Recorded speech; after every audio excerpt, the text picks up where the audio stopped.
السلام علیکم ورحمۃ اللہ وبرکاتہ۔ اعوذ باللہ من شر الشیطان اللعین الرجیم، بسم اللہ الرحمن الرحیم، الحمد للہ رب العالمین، الصلاۃ والسلام علی رسولہ الکریم واہل بیتہ الطیبین الطاہرین واصحابہ المنتجبین، اما بعد، فقد قال اللہ سبحانہ وتعالی، بسم اللہ الرحمن الرحیم، وفوضوا امری الی اللہ ان اللہ بصیر بالعباد۔ معاملات کی 8ویں منزل، معاملات کی جو 8ویں منزل ہے اس کا نام ہے تفویض۔ تفویض کے لیے خواجہ عبداللہ انصاری نے جس آیہ کریمہ سے استناد کیا ہے وہ مومن آل فرعون کا قول ہے کہ جنہوں نے یہ کہا کہ افوض امری الی اللہ ان اللہ بصیر بالعباد، کہ میں اپنے امور کو خداوند تبارک و تعالیٰ کے سپرد کرتا ہوں کہ بے شک اللہ سبحانہ و تعالیٰ اپنے بندوں کو دیکھنے والا ہے۔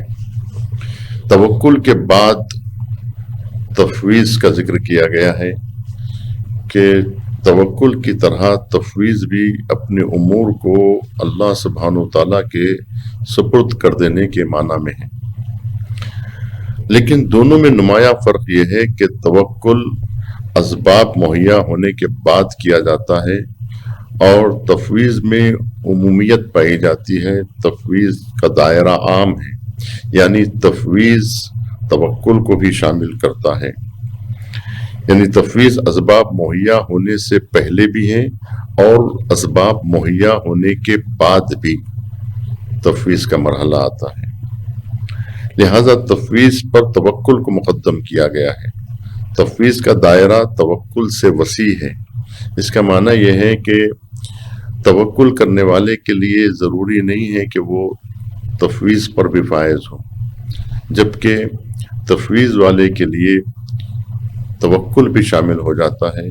وہ لوگ جو تفویض کے مرحلے میں پہنچتے ہیں ان میں توکل بھی شامل ہو جاتا ہے، لیکن اہل تفویض میں توکل جو ہے وہ شامل نہیں ہے، یعنی یہ ممکن نہیں ہے کہ کوئی شخص اہل تفویض میں شامل ہو لیکن اہل توکل میں شامل نہ ہو۔ منزل تفویض میں سالک اپنے تمام امور کو خدائے تبارک و تعالیٰ کے سپرد کر دیتا ہے اور اپنے امور کو اللہ سبحانہ و تعالیٰ سے وابستہ سمجھتا ہے، اور خود نیز اپنے افعال کو اللہ سبحانہ و تعالیٰ کے سپرد کر دیتا ہے، اپنے تمام اعمال و افعال اور تمام صلاحیتوں کو اس کے حوالے کر دیتا ہے۔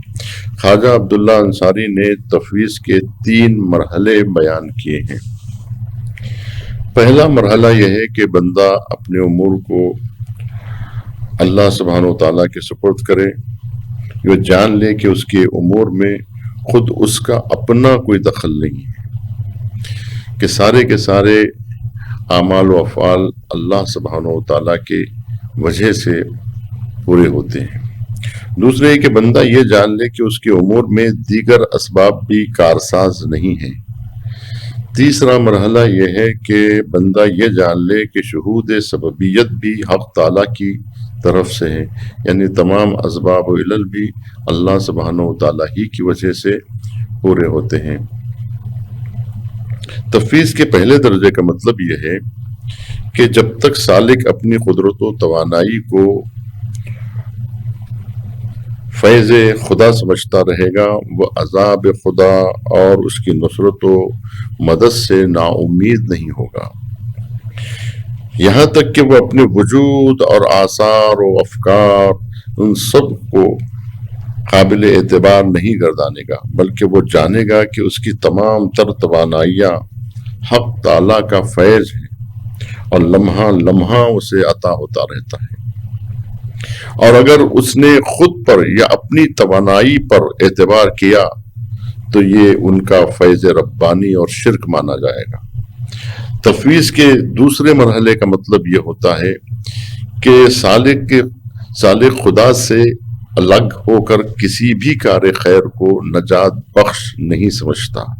یعنی کوئی کار خیر وہ نہیں ہے کہ جو اللہ سبحانہ و تعالیٰ سے الگ ہو. کسی بھی گناہ کو قابل گرفت اور کسی بھی سبب کو کارساز نہ سمجھے، بلکہ ان کو فیض الہی مانے کہ کار خیر سب کا سب اللہ سبحانہ و تعالیٰ ہی کی وجہ سے ہوتا ہے، لیکن اولاً اس پر توانائی بھی فیض الہی ہے. ثانیاً اس کے آثار بھی اذن و ارادے تکوینی پروردگار سے وابستہ ہے. یعنی اگر خدا چاہے تو نہ کوئی گناہ سرزد ہو اور نہ گناہ کے آثار مرتب ہوں. خواجہ عبداللہ پہلے تو کار خیر اور گناہ کو ذکر کرتے ہیں، اس کے بعد عمومی شکل میں ان اسباب کو بیان کرتے ہیں کہ اگر سببیت خدا کو الگ کر دیا جائے تو کسی بھی صورت میں کارساز نہیں ہو سکتے. مثلا عام لوگ جب بیمار ہوتے ہیں تو وہ طبیب کے پاس جاتے ہیں، دوائی لیتے ہیں، ڈاکٹر کے پاس جاتے ہیں، بیمارستان منتقل ہوتے ہیں، اور اس طرح وہ یہ سمجھتے ہیں کہ یہ سب طبیب کی وجہ سے ہو رہا ہے یا ہاسپٹل کی وجہ سے یہ ساری چیزیں ہو رہی ہیں. اگر میں ڈاکٹر کے پاس نہ جاتا، دوائی نہ لیتا، ہاسپٹل نہ پہنچتا تو کوئی صحت مجھے حاصل نہ ہوتی. یعنی مجھے صحت جو ملی ہے وہ طبیب کی وجہ سے ملی ہے. اگر کوئی یہ ایسا تصور کرتا ہے تو پھر وہ گویا تفویض کے مرحلے پر فائز نہیں ہوا ہے. تفویض کا مرحلہ یہ ہے کہ انسان اس کو استعمال تو کرے، یعنی ڈاکٹر کے پاس تو جائے، دوائی تو لے، ہاسپٹل تو پہنچے، لیکن یہ خیال اس کے ذہن میں رہے کہ یہ سارا معاملہ اللہ سبحانہ و تعالیٰ کی وجہ سے طے پایا ہے. یہاں تک کہ طبیب کے پاس جانے سے لے کر شفا پانے تک کے تمام امور مؤثر اور قابل یہ جو سبب ہے یہ سب اللہ سبحانہ و تعالیٰ اس میں مؤثر واقع ہوا ہے. یعنی یہ دوائیں تو صرف ایک ذریعہ تھی، ایک بہانہ تھی. شفا اللہ سبحانہ و تعالیٰ کے پاس ہے. اسی لیے کہا جاتا ہے کہ الدواء عندنا والشفاء عند اللہ. دوا ہمارے پاس ہے اور شفا دینے والا اللہ سبحانہ و تعالیٰ ہے. طبیب تو ایک بہانہ ہے، ہاسپٹل تو ایک بہانہ ہے، لیکن اللہ سبحانہ و تعالیٰ ہی سب کے کارساز ہیں. تو اب یہ سمجھنے کی ضرورت ہے کہ سالک کا معاملہ دوسروں سے مختلف ہے. دوسرے لوگ طبیب کو کارساز سمجھتے ہیں، لیکن سالک طبیب کو کارساز نہیں سمجھتا، بلکہ اسے تو ایک بہانہ تصور کرتا ہے.